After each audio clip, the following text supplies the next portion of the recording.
The Hasidic master, Rabbi Simcha Bunim, taught that every person should carry two pieces of paper, one in each pocket. On one, they should write, Bishvili nivra ha'olam, for my sake, the world was created. On the other, Va'anochi afar ve'efer, but I am but dust and ashes. For Rabbi Simcha, these verses were a balm for our mercurial ego. There are days when we feel like we're nothing.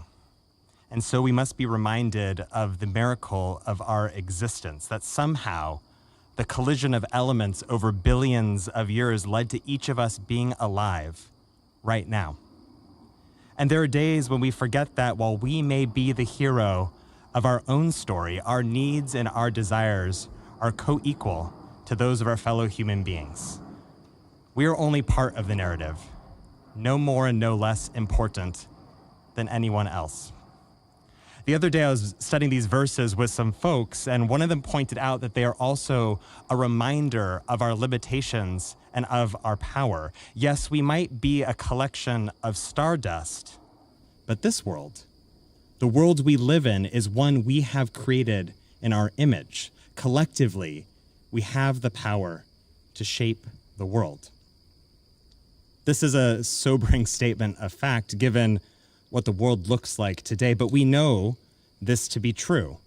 Whether it's the slow burn of climate change or the movement of migrants across our borders, what we do, the institutions we build, the societies we create have a profound impact on ourselves, each other, and this planet. To say otherwise is to deny reality. Of course, no single person is responsible for the way things are. We're dust and ashes, remember? We inherit the blueprint created by those who came before us and are constrained by the decisions of others, past and present. But collectively, we make choices that build and maintain the structures that gird our lives.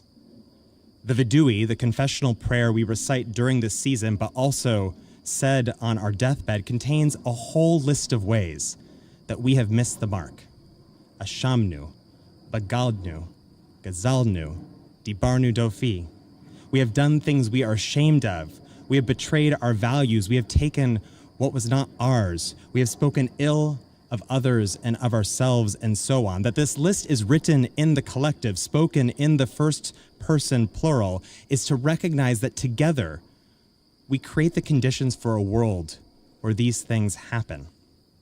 Looking down this litany, there are the things we have done, but there are also the things we have not done, but tolerated, or things we stayed silent about, even when we could have spoken up. More often than not, we are bystanders to harm, too scared, too embarrassed, or too powerless to intervene. There have been many times over this past year when I have simply felt like I don't have the emotional bandwidth to engage with people across differences. The other day, I was with some friends at Hollywood Beach. For those who are not familiar, it's the one with the Rainbow Lighthouse.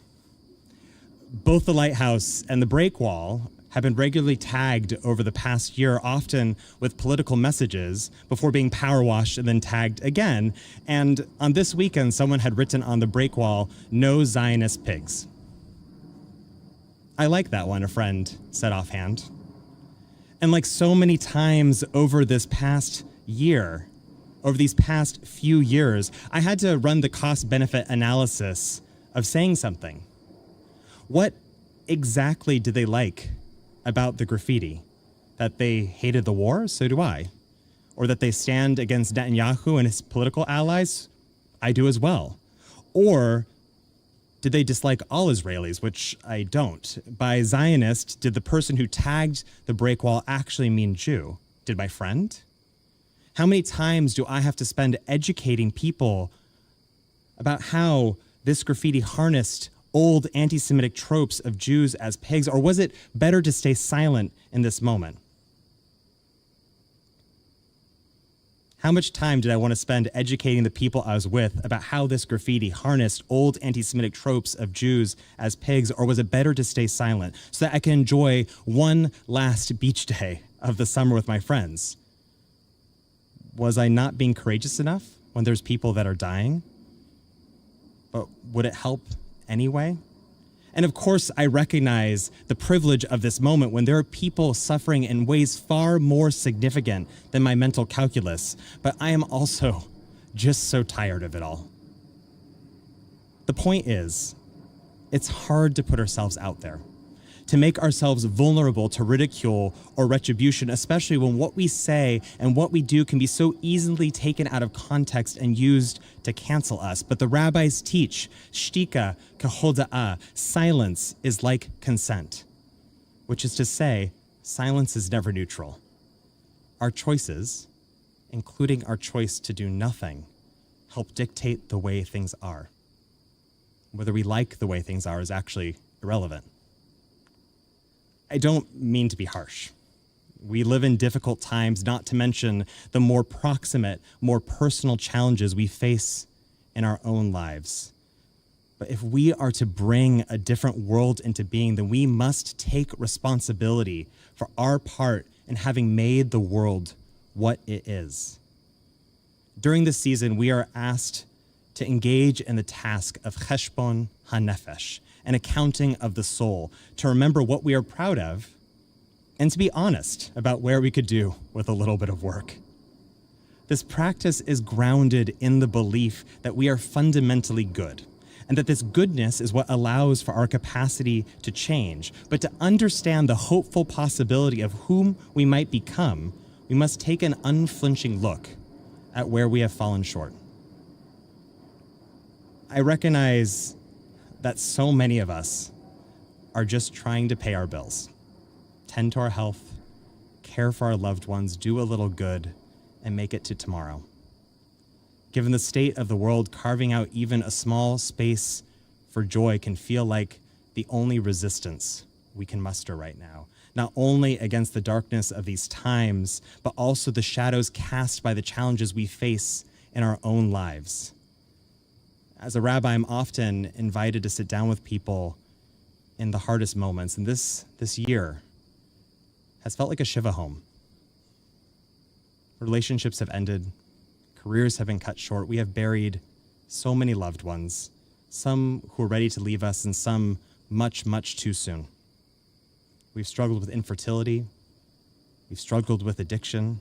I have sat with people who are so overwhelmed by bad news, and there is always more bad news, that despair seems like the only acceptable response. And I get it. There is a comfort in despair, because if there's nothing to be done, then doing nothing is the correct choice. But we also know that despair will not guide us through this wilderness. Apathy will not get us to the other side. So we beat our chests and name the ways that we as a community have fallen short, to remind us that we are the authors of our mistakes and their consequences. And because we also have the ability to change the narrative. The collective task of cheshbon hanefesh, to take stock of the world and name its brokenness, requires all of us to own our part in it. None of us gets to say that this is not our story. I'm reminded of something said by Rabbi Irving Greenberg in the wake of the Holocaust. No statement, theological or otherwise, should be made that would not be credible in the presence of burning children. At the time, he was speaking about how the world responded or failed to respond to the horrors of the death camps, but his words continued to be a prescription for how we might face violence today. And right now, children are burning. For the past 2 years, we have seen too many images of children dead and dying in Israel, the West Bank, and Gaza. The news cycle should have us beating our chests to live in a world where this is happening, where we have collectively allowed for this to happen. However we have responded, no matter what we have done or not done, this is a vidui, a confessional, that implicates us all. However you relate to Zionism and the state of Israel, one thing it seems we can all agree on is that the war has taken a terrible toll on the people who live there. The conversation takes a more difficult turn when we try to define what exactly is happening in Gaza. Thomas Friedman recently wrote, "I will leave it to the historians to debate whether Israel is committing a genocide in Gaza. The point of his argument is that no matter what we call it, the war has killed too many people, period, and has ruined Israel's standing in the world. It has torn apart our communities here and over there between those who feel the need to stand with Israel for better and for worse, and those who abhor the actions of its government and have spoken out in protest. It has destroyed our willingness to speak or listen with compassion.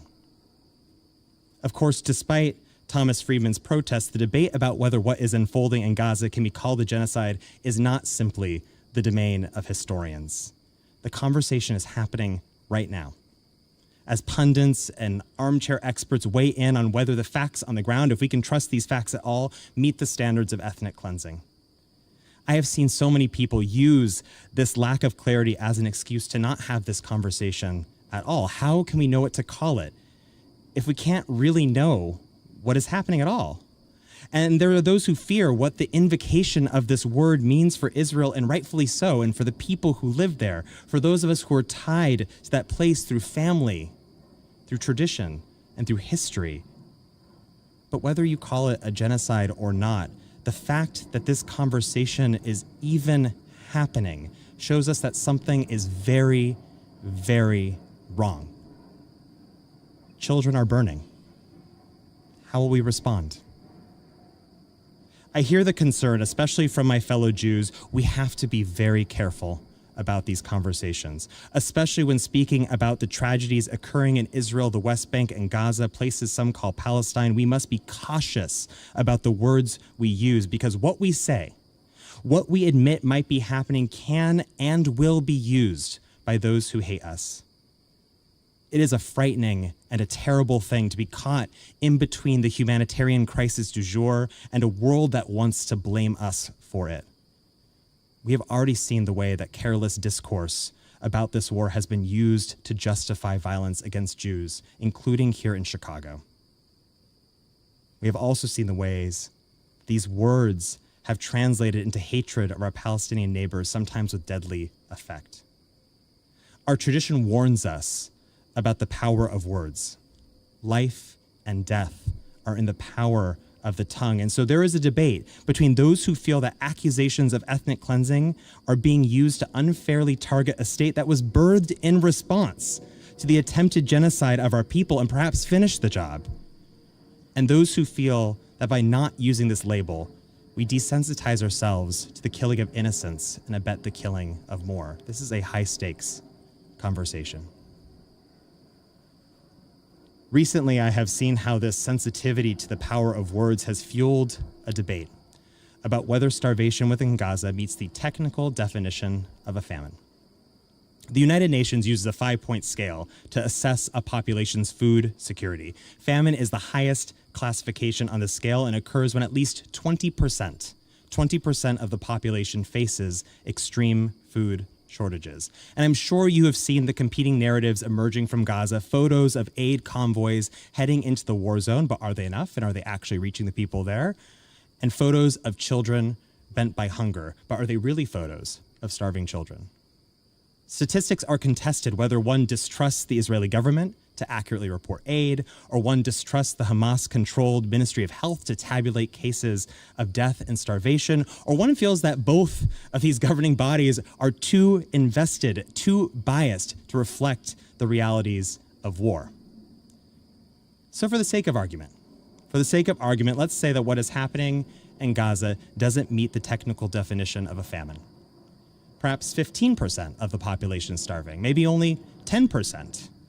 To this point, Rabbi Sharon Brous posed the question, are we meant to turn away from a crisis just because it doesn't reach some imagined threshold?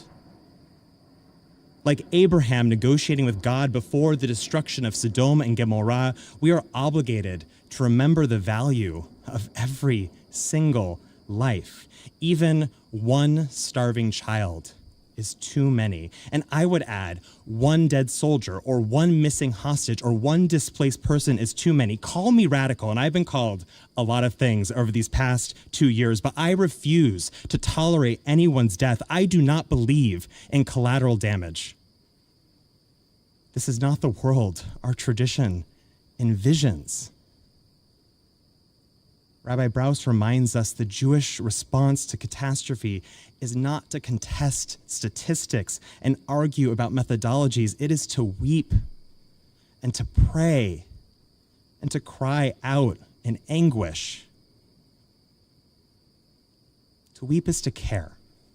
It's to take in the brokenness of the world and let it break our hearts. It is how we say, this is also my pain. Your pain is also my pain.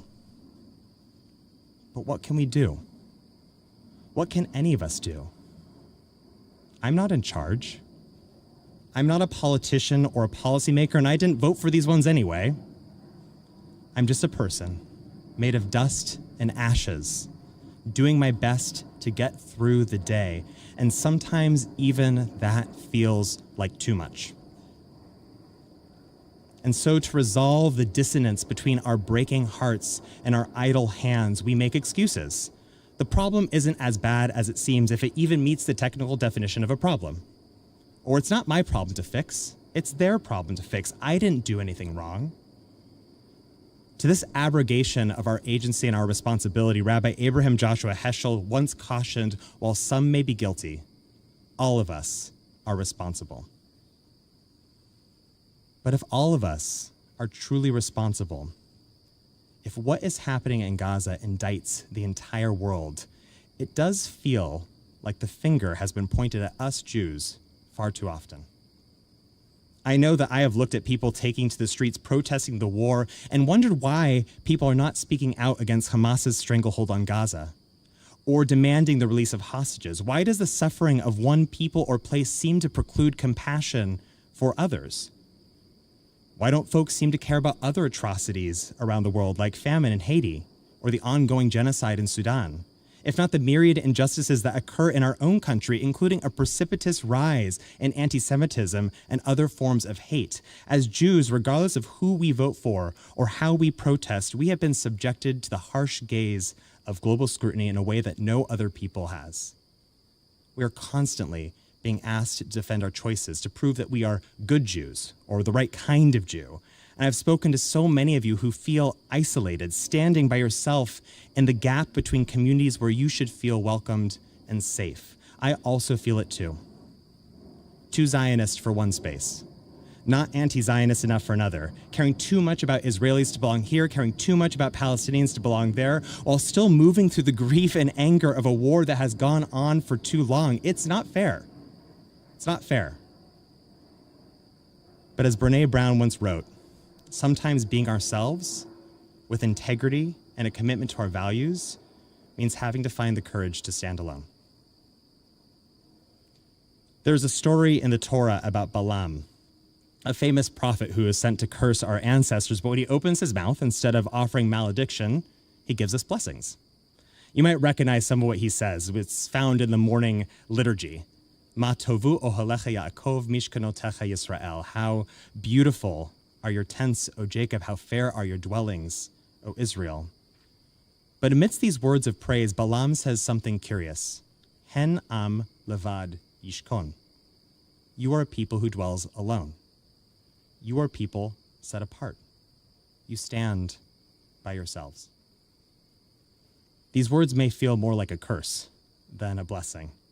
For most of our history, we have been treated as a people apart.